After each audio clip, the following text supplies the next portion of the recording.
Hello, my name is Matt Eden, and my research was on trauma and its trajectories and its effects on the brain and how we can prevent it and intervene.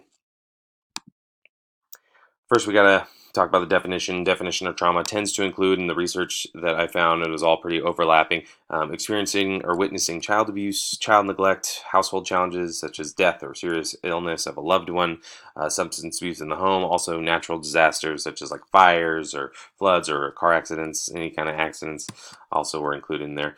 And so that makes sense then. It's a pretty broad definition that 2 out of every 3 people have experienced some sort of childhood trauma.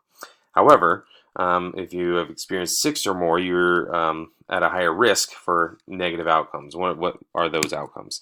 Risk behavior. This is another overlapping. These are other overlapping themes in the research. Risky behavior could be one of those negative outcomes. Substance abuse, mental illness, and we'll get a little bit more in depth into those. So the challenge, again, research remains pretty consistent about the effects of traumatic experiences. In general, a child is likely to develop detrimental or at least some sort of lasting consequences affecting their cognitive development and other areas of their well-being if they've been a victim of trauma or experienced at least one or more traumatic life event. So, can we combat it? That's one of our concerns. I mean, it's pretty prevalent or seems to be very prevalent.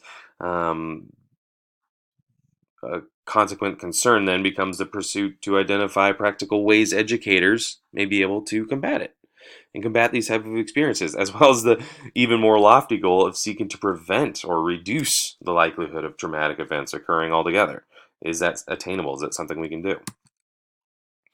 Um, but what happens in the brain when trauma happens? Well, one thing that happens is because one explanation to the transmission that happens, because there were studies that show that parents of abuse can be huge influencers in the lives of their children and act as the deciding factor of whether or not transmission happens. The victim becomes the abuser later. The author uses data from neuroimaging to analyze brain of adult parents who, as children, were victims of child maltreatment, and oftentimes these kids who were maltreated were at higher risk to become perpetrators of child abuse and neglect themselves. And one possible explanation is mirror neurons. We have these in our brain. And they fire in a way when input comes in and we see something happening or something is even happening to us, but we're observing it, we're more likely to repeat it, or we have the capacity rather because of these mirror neurons to repeat this behavior. And not to mention those are also connected with our development of empathy, which is also connected to our emotional regulation in the amygdala and our stress in our hippocampus, hugely responsible for stress. So all of that together can be a recipe for transmission from victim to abuser. Another consequence of childhood trauma is emotional and psychological disorders like PTSD or depression, anxiety, or other mental illnesses. One study found that about 13% of people diagnosed with one of these types of disorders had experienced multiple traumatic life events. In other words, kids who experience trauma have a significant, more than 1 in 10, chance of winding up with some kind of cognitive or emotional disorder, or they'll likely show severe symptoms of distress, including paranoid ideation and depression.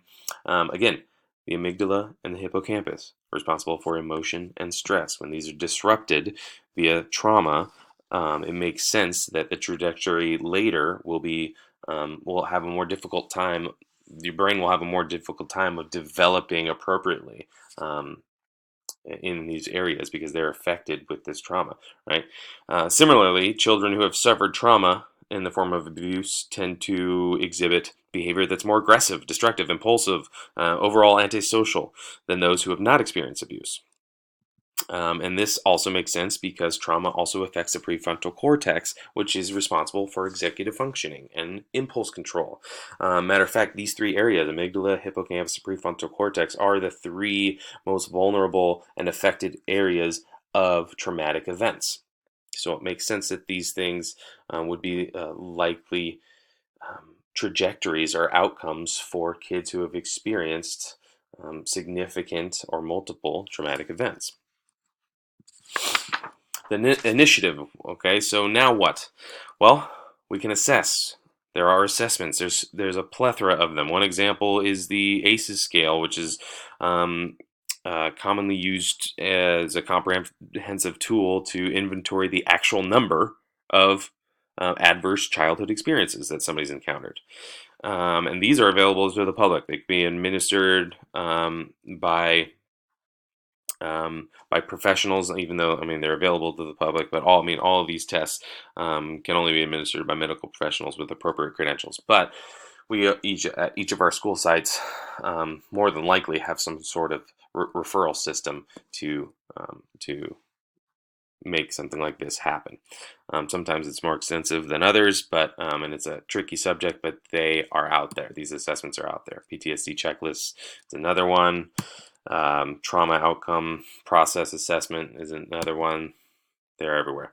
But what about prevention and intervention? What can we do with that? Like, is there a way we can get to it before the problem happens? Well, there are options proven to have significant effects in combating the occurrence of trauma, as well as counteracting negative effects that trauma can have on a person. So social support is a huge one.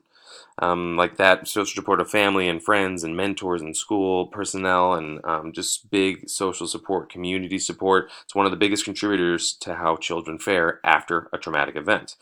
Leo Biscaglia, author and professor of psychology, discusses being severely bullied by other students when he was a kid, which is definitely traumatic. His bond to and open communication with his father and mentors and teachers seemed to counteract this experience, and it helped him to gather cognitive and behavioral tools to deal with situations like these in the future.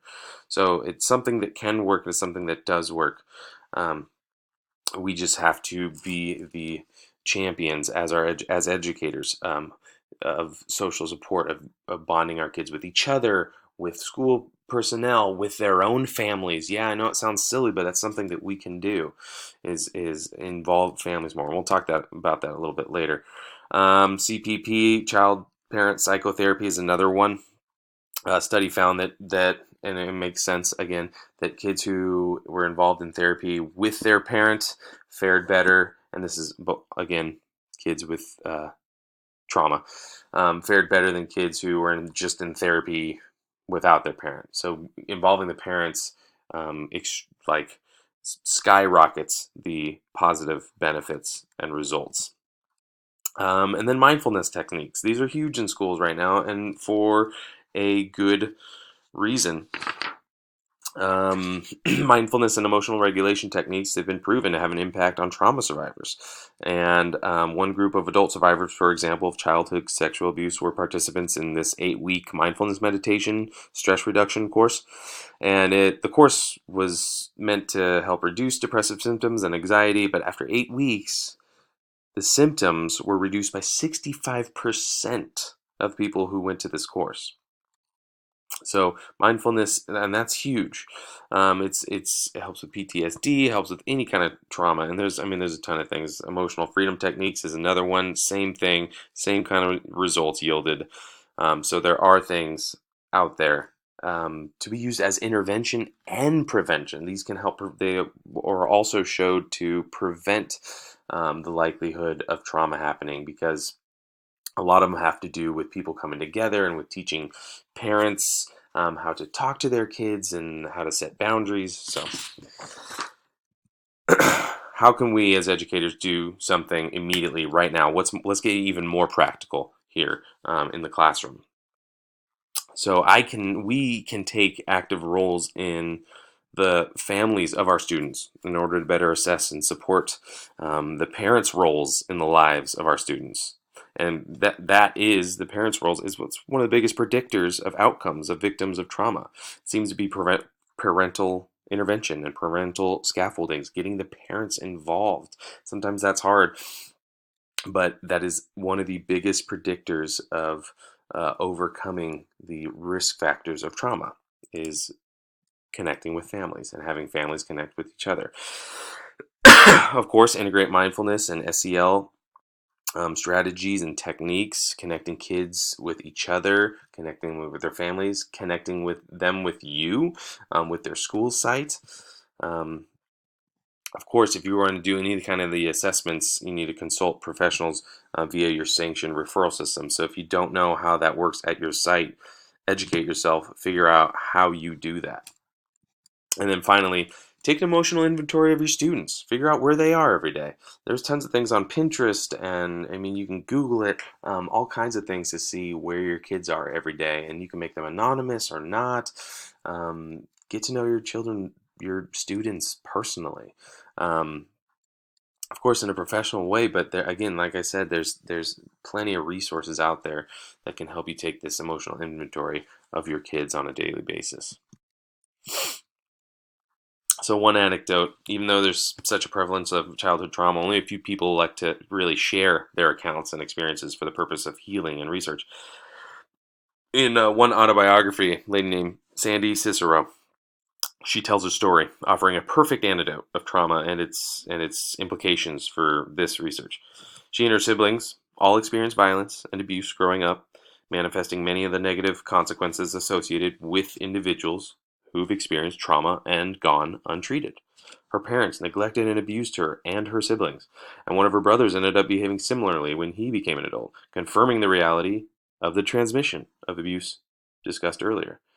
She was heavily involved in drugs and alcohol as a teen into her adult years. This is an example of the increased likelihood of substance abuse amongst trauma victims and risky behavior. Suicidal ideation, that's another horrific reality she discusses having faced as a result of the choices she made and things that happened in her life, which is yet another confirmation of her risk factor of trauma. She also discusses how she was finally able to begin therapeutically working through her adverse childhood experiences.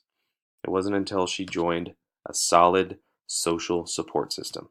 And she did it through AA, Alcoholics Anonymous, and began to realize that the effects that her childhood trauma had on her cognition and behavior could be dealt with, and she could learn to grow.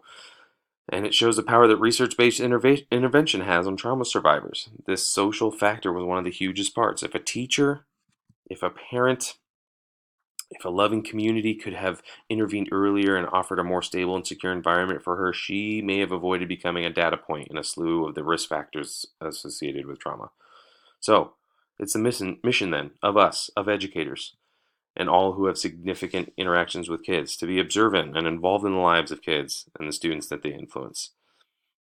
These adults of influence, we got to make it a priority to take the preventative measures to ensure that kids have the opportunity to live with the highest quality of life and the lowest likelihood of trauma. And for those who have experienced trauma, the adults in their life must act quick and relentlessly to ensure appropriate measures are taken to help treat these effects. If adults can band together and do this, if educators can band together and do this, there's a good chance the rising stats of trauma and its consequential side effects will begin to decrease. Thank you.